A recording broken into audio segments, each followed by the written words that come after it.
year, making each day of the year,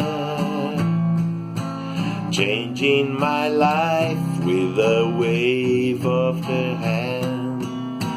Nobody can deny that there's something there. Olá pessoal, mais um vídeo aqui do canal Let Beatles, Marcelo Sanches falando com vocês mais uma vez e mais uma vez pedindo likes, pedindo inscrições aqui no canal para fazer esse canal subir aí nas paradas de sucesso do YouTube. E hoje eu queria muito falar do John e do Paul, da amizade entre eles, da relação entre eles. Claro, vou improvisar aqui, e num vídeo de 15, 20 minutos que seja, não dá pra gente falar do relacionamento entre esses dois caras, né? Eles simplesmente foram grandes amigos e formaram a maior dupla de compositores da música popular de todos os tempos. Se não a maior dupla, com certeza uma das maiores e melhores duplas, né, de compositores. John e Paul, todo mundo sabe, se conheceram lá em 1957, em Liverpool, apresentados pelo Ivan Vaughan, que era amigo deles em comum. O John tinha o Quarryman, que tocava skiffle, basicamente. O Paul já era um cara que, apesar dos seus 14 anos de idade na ocasião, né, o John tinha 16, o Paul já dominava muito mais o violão e já sabia tocar algumas músicas completas, assim, consideradas mais difíceis na ocasião, né? O John era aquela coisa já mais, aquela gema bruta, né? E tocava lá o skiffle com 2, 3 acordes, né? Tocava, como ele mesmo dizia, né? Parecendo o banjo que a mãe dele, a Júlia, tinha ensinado, né? O Paul já tinha aquela coisa do pai dele que tocava piano, tinha uma banda que tocava foxtrot, jazz, enfim. A gente até vai fazer um vídeo assim, falando exclusivamente das características musicais deles, né? Em breve. Mas eu queria falar assim, né, do John e do Paul, porque assim, a gente que é bitomaníaco está sempre pensando nisso, né, no que aconteceu entre eles, né, de fato, né? O que rolou entre esses dois caras que, quando o John se foi, eles estavam há alguns anos sem se falar direito, né? Enfim, o Paul sempre, até hoje, né, quando ele toca a Here Today, nos shows dele, que ele fez em homenagem ao John, ele quase sempre chora, né, ou fica lacrimejando de emoção. Ele já declarou que, puxa vida, que pena que não deu para eles fazerem as pazes para valer mesmo, né? O John acabou partindo e a amizade deles ficou assim em suspenso, né? Já estava em suspenso, na verdade, claro. Aí com a ida do John, a coisa se esgotou definitivamente, obviamente, né? E o Paul sempre se lamenta por isso, né? Poxa vida, por que ele fala que Here Today, ele poderia ter dito aquilo que ele escreveu na letra para o John, que ele gostaria muito de ter falado para o John, né? O fato é que, quando eles se conheceram, o John ficou impressionado com o jeito do Paul tocar e eles começaram a andar juntos. O John convidou ele para entrar para os Quarrymen e o Paul entrou, e o resto todo é história, como a gente sabe. Mas os dois ficaram muito amigos, né? Assim, acho que foi uma questão que extrapolou os limites da música, né? O John tinha mais amigos, assim. Eu tenho a impressão, não sei, que o John era um cara mais expansivo nesse sentido. Ele tinha vários amigos, tanto que a gente sempre ouve falar de vários deles, que inclusive chegaram a visitar o Dakota naqueles anos do John, que ele ficou sumido do grande público e tal, né? Pete Shotton, se não me engano, esse é o nome dele. E tinha o Stu Sutcliffe, que era amicíssimo dele depois da escola de artes, né? Ele era muito amigo do Stu. Eu acho que assim era uma amizade tão forte como a do John e do Paul. O Paul era mais novo, então o John sempre tinha essa postura assim de o irmão mais velho, né? O cara mais velho que tinha maior noção da malandragem, né? O Paul já era talvez assim mais tímido, mais recatado, mais na dele, mas tipo, né, o garotão que ficava em casa praticando no violão, né, devia sentar no piano. E também o Paul sempre foi muito musical, e eu acho que ele era mais musical que o John, em certo sentido. O fato é que a amizade deles era uma troca, imagino eu, muito consistente. O Paul tinha essa questão da música, essa habilidade musical, e o John admirava muito isso. E teve auxílio do Paul nesse sentido, para se aprimorar mais na guitarra, descobrir novos acordes, começar a cantar. O Paul já cantava bem, o John então começou. Eu acho que o Paul estimulou muito o John nesse sentido, ao passo que o John era realmente assim o irmão mais velho. Como líder dos Beatles, no começo da carreira dos Beatles, né, o John era de fato o líder. Ele era o cara assim mais atirado, ele tinha um comportamento mais de líder, né? Ele era gritão, briguento, né? Não levava desaforo para casa, era um cara assim com uma energia selvagem, né? E o Paul era aquele tipo assim mais a gente chamaria, não pejorativamente, mas chamaria de Mauricinho. O Paul era mais Mauricinho, né? Mas a amizade deles tinha essa troca, né, de energias, essas diferenças entre eles é que faziam com que a amizade deles, o relacionamento deles se mostrasse muito assim sólido, né, naqueles anos. E eu acho que o que tinha entre eles, em princípio, nessa fase em que o Paul ensinou muito para o John sobre música, eu tenho certeza que sim, né? Como eu disse, o John era uma gema bruta, o Paul já era um cara mais lapidado, ele já tinha mais ouvido, ele era muito mais curioso com a música, né? Tenho a impressão, tá, gente? São opiniões pessoais minhas, baseadas em tudo isso que eu li sobre os Beatles, que eu leio há 40 anos, né, sobre esses caras, e converso com muita gente, conheci muita gente que conhecia e que também e que falava e que fala até hoje, enfim. Eu tiro minha opinião desse conjunto de informações, né, e das minhas impressões pessoais do que eu vejo nos filmes, da história dos Beatles e tudo mais. Então eu acho que, apesar desse lado de companheirismo e de auxílio mútuo, tinha no começo uma competição entre eles, mas era, num certo nível, uma competição muito salutar, muito positiva. Tanto é que eles compuseram juntos mesmo, principalmente lá no começo, né, eles compunham juntos, sentavam um na frente do outro e ficavam tocando, ficavam, né, um mostrava uma sequência de acordes para o outro, um tinha ideia de uma letra, o outro sugeria tal coisa que dava uma quebrada, em vez de ficar num padrão linear de um deles, aquilo vinha e ganhava um contorno diferente, rico, e acabava formando uma canção, uma música muito interessante, né?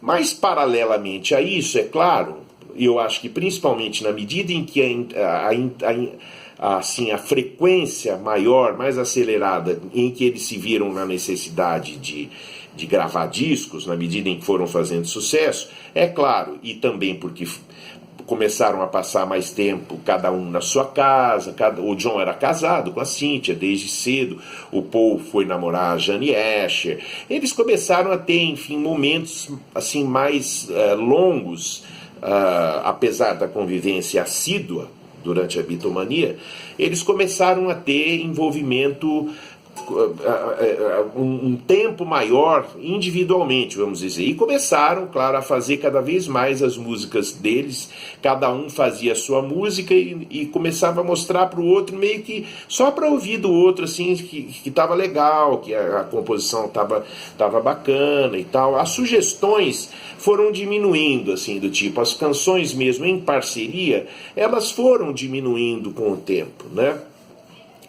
E na medida em que eles foram fazendo individualmente as canções, essa competição do começo foi se transformando numa competição assim mais, digamos, um pouquinho mais agressiva, né?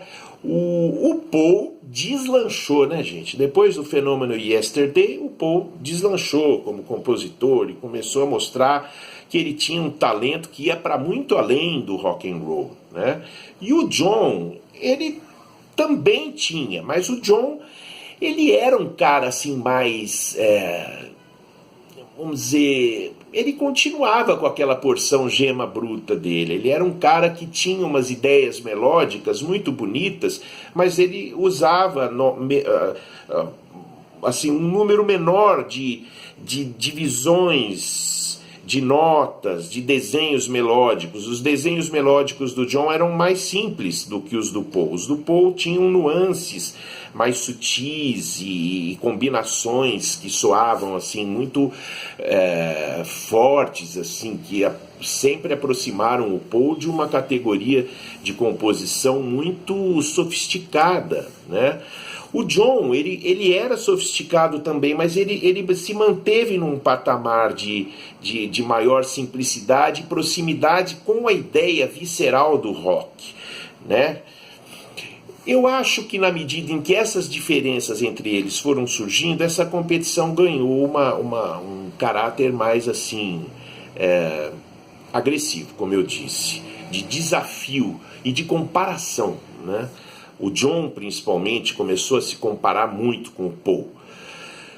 Veio a época da psicodelia. O Paul era o cara, como a gente já falou aqui, que foi atrás das novidades. Ele ouvia muita música de vanguarda, muita música erudita. Ele era muito curioso, continuava com aquela curiosidade. E o Paul morava em Londres, era solteiro. O John ficava em casa, ele era casado com a Cynthia na ocasião, ele ficava mais em casa, ele começou a tomar muito ácido, a fumar muita maconha e tal. O Paul nem era tão chegado no ácido, né? Ele gostava da maconha, e gosta até hoje, se bobear. Mas naquela ocasião o Paul pegava mais leve com as drogas e estava, enfim, sempre circulando em Londres, sozinho, tal. O John ficava em casa, tá, e começou. Então o John começou a ter uma desaceleração, eu acho, naquela fase enquanto compositor. Continuou compondo coisas belíssimas e compôs clássicos verdadeiros, Strawberry Fields Forever, I Am the Walrus, Tomorrow Never Knows. O John estava ali também na coisa dos experimentos, do trabalho de tecnologia no estúdio, mas o Paul era o cara mais antenado com isso. E o Paul, gente, virou uma máquina de fazer música. O John diminuiu o ritmo dele. E assim eles ficaram até que, claro, continuaram muito amigos, viviam um na casa do outro. O Paul adorava o Julian, filho do John, né? Até que, com o falecimento do Brian Epstein, o Paul começou a assumir mais a liderança dos Beatles. E o John lá foi seguindo o barco, né? Meio que em segundo plano. Claro, tendo voz de um dos principais comandantes da banda, ele e o Paul, mas sempre meio que deixando a cargo do Paul as decisões, que discos nós vamos gravar, que filmes nós vamos fazer, e etc e tal. Aí veio a Apple. E o que aconteceu? Quando o John conheceu a Yoko, isso se quebrou. Esse processo entre eles, que já estava, vamos dizer assim, ainda era uma grande amizade, mas estava num patamar de competição já um pouco mais no campo do desafio, como eu disse, mas um desafio assim meio invejosinho, vamos colocar assim, que eu acho que o John tinha do Paul. Falou-se muito na ocasião que o Paul era o cara de vanguarda, o Paul era quem estava lá. O John se ressentia um pouco disso. Ele estava casado, insatisfeito no casamento, morando no subúrbio, e o Paul na crista da onda ali, para usar uma expressão antiga também. Isso foi causando uma invejinha do John. Quando a Yoko pintou no pedaço, o John viu na Yoko uma possibilidade dele sair dessa comparação imediata com o Paul, e a Yoko, muito espertamente, eu acho, sacou essa questão e começou meio que a falar pro John, não, você é que é o cara, você pode fazer, você pode ser ousado, você tem o teu jeito, o teu estilo, o teu jeito de ser, a sua forma de compor. Enfim, o John se apaixonou pela Yoko, se envolveu muito com ela, os dois abriram uma nova parceria, e aí o Paul evidentemente não gostou nada disso, ele ficou bronqueado com o John, morrendo de ciúme da Yoko, tratava a Yoko com certa aspereza, assim como os outros Beatles, e o John ficou louco com ele. Enfim, essa relação do John com a Yoko bagunçou completamente a relação do John com o Paul. O que antes conseguia se diluir numa amizade que tinha lá seus desafios, a sua competição saudável, né, assim, as provocações saudáveis que um fazia com o outro, né, no sentido de se desenvolverem cada vez mais como compositores. Então o Paul aparecia com Penny Lane, ou melhor, o John apareceu com Strawberry Fields Forever, o Paul apareceu com Penny Lane, o próprio Paul falou disso muitas vezes. Quer dizer, tinha esse movimento que no fim das contas era positivo. Com a Yoko isso se esgotou. O John passou a ver o Paul, passou a se permitir falar do Paul, tudo aquilo que ele meio que já pensava antes, mas que em nome da amizade deles, e que era muito boa, o John meio que relevava, deixava para lá, não punha tanto isso para fora. A Yoko fez com que ele assumisse essa birra, vamos dizer, que ele tinha, e a relação entre eles começou a estremecer. O Paul, veio a separação dos Beatles, o Paul queria manter as coisas como elas eram antes, fez um esforço danado para que a banda voltasse às raízes no projeto Get Back, Let It Be, não deu certo, e o John cada vez mais envolvido com a Yoko, era uma forma também, além de ele estar apaixonado pela Yoko, era uma forma que ele tinha, na minha opinião, de rejeitar o Paul. Não que ele não continuasse admirando o Paul, continuava, justamente esse mecanismo de tirar o Paul da linha de competição dele, da tentativa de tirar, fez com que ele começasse a discordar do Paul em tudo. Foi uma maneira que ele achou de afastar essa relação que ele tinha com o Paul, que era desafiadora, para ficar com a Yoko, que era acolhedora, né? E assim, com as discordâncias todas que tiveram em negócios e tudo mais, eles acabaram se separando. Os Beatles. E o John, com aquela história de falar, não, eu quero sair dos Beatles, eu quero o divórcio, o Paul falou, não, então vamos segurar um pouco, não fala agora, tal. Depois de alguns meses, o Paul foi lá e falou, eu estou saindo dos Beatles. O John se sentiu imensamente traído com isso. Acho que até aquele momento, eles ainda dialogavam de uma forma legal, salutar, né, com bons traços de uma amizade já duradoura, né? Embora com essa acidez do John com o Paul, né? mas aquele fato da separação dos Beatles deixou o John louco da vida. Alguns meses depois, por causa da coisa do Alan Klein, da Apple, o Paul entrou com aquele processo na justiça contra o John, o George e o Ringo, e aí o John ficou louco da vida. Bom, ficou louco da vida, foi para Nova York, os dois começaram a trocar farpas pelas músicas, o Paul começou a dar uns recados para ele, em Too Many People, por exemplo, começou a falar, né, o Paul estava criticando mais a dupla John e Yoko, né, que estava assim, no auge daquela coisa de dar entrevistas e de criticarem tudo que tinha a ver com os Beatles, de criticarem o Paul, o passado deles, o Paul, a coisa do John com o Alan Klein, a preferência do John pelo Alan Klein, em detrimento do Paul. Tudo isso fez com que eles, enfim, desenvolvessem aquela troca de farpas. E veio o John com How Do You Sleep, que foi aquela coisa, né, avassaladora, né, muito chata da parte do John Lennon, tudo aquilo que ele escreveu em How Do You Sleep, uma forma assim agressiva demais. O Paul já era mais sutil, dava os recados subliminares dele ali, né, e o fato é que eles acabaram, depois de toda essa troca de provocações, eles acabaram combinando de um não agredir mais o outro. Isso foi em 72, né? Eu acho que eles fizeram uma reunião lá em Nova York, se encontraram para jantar, o John, o Paul, a Yoko e a Linda, e combinaram de não se agredir mais. E aí eu acho que aos poucos, na medida em que depois teve o problema com o Alan Klein, o John descobriu que o Alan Klein não era nenhuma maravilha, e reconheceu que o Paul tinha razão naquela questão, naquela disputa, e as coisas começaram a amolecer. Aí veio a separação do John e da Yoko. Opa, uma porta se abriu. E foi por aí que o Paul entrou e se aproximou. O Paul sempre tomando iniciativas de se aproximar do John.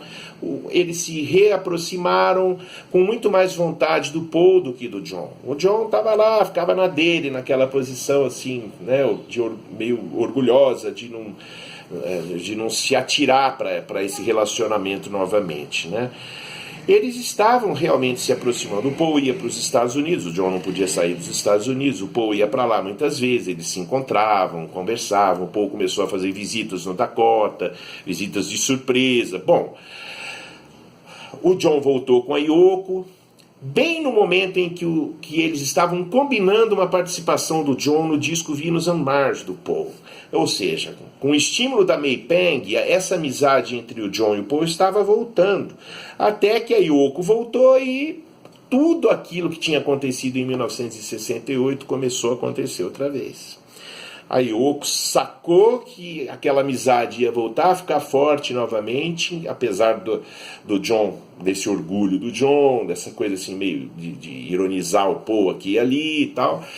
Mas aí quando eles voltaram, John e Yoko, a relação do John com o Paul azedou outra vez, porque o Paul continuou aparecendo lá no Dakota, só que o John, aquela frase clássica dele, o John falou, olha, por favor, liga, você não pode chegar aqui assim, subir, eu estou cuidando do meu filho pequeno e tal, não sei o quê.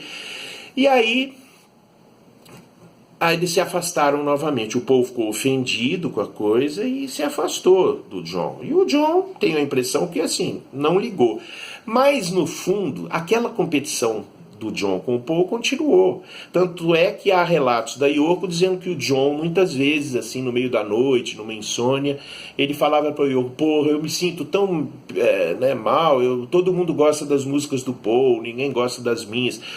O John mandava comprar os discos que o Paul lançava, ele estava sempre acompanhando a carreira do Paul, né? Assim, nas entrevistas posteriores, quando ele voltou, ele sempre falava mal do Paul, que o Paul era isso, que o Paul era aquilo, que o Paul tinha um rostinho bonito que enganava todo mundo, e pá, mas no fundo ele continuava com aquela invejinha do Paul, e tenho certeza que ele amava o Paul, mas eles nunca mais se falaram. Uma vez ou outra, se não me engano, isso também tem relatos do próprio Paul e de amigos, né? O Paul chegou a ligar no Dakota, mas a Yoko atendia e dava um jeito deles não se falarem. E o John também não fazia muito esforço para encontrar o Paul, porque acho que a relação dele com o Paul, apesar dele sentir saudades e admiração pelo Paul, ele tinha uma dificuldade de se comparar com o Paul.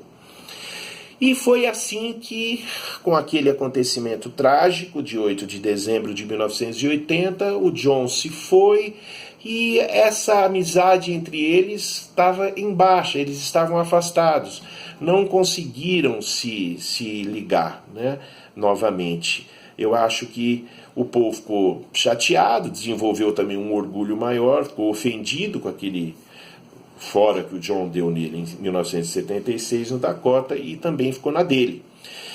Posteriormente à morte do John, o Paul sentiu uma birra também, assim, de ver que o John estava sendo muito idolatrado, sendo transformado num herói, numa espécie de herói, né, da paz e do amor, um revolucionário e tal, enquanto ele, Paul, sempre era visto como alguém menor, né? Tudo aquilo que o John falava dele. Então as pessoas começaram a valorizar muito aquelas palavras do John, e o Paul se sentiu, foi a vez do Paul se sentir bronqueado com isso. Mas ele superou com o passar dos anos, com o falecimento do John. Ele ficou muito mal, ele ficou em choque no começo, não sabia nem o que dizer, declarou qualquer coisa lá no dia, já interpretaram aquilo como indiferença, mas não é. Here Today, uma música que ele compôs em 81, diz tudo, né, gente, dos sentimentos do Paul. É uma música muito bonita, muito bacana de se ouvir. Então foi isso, a história de John e Paul em rápidas palavras, né? E quem tiver mais informações, mais detalhes sobre isso, manda aqui pra gente, que a gente em próximos vídeos acrescenta. Vamos falar mais vezes com certeza dessa dupla, né? O próximo vídeo que eu pretendo fazer sobre eles é para falar mais a parte musical, as características musicais de cada um. Valeu, gente! Pessoal, valeu, inscrições e likes, por favor. Abração para vocês.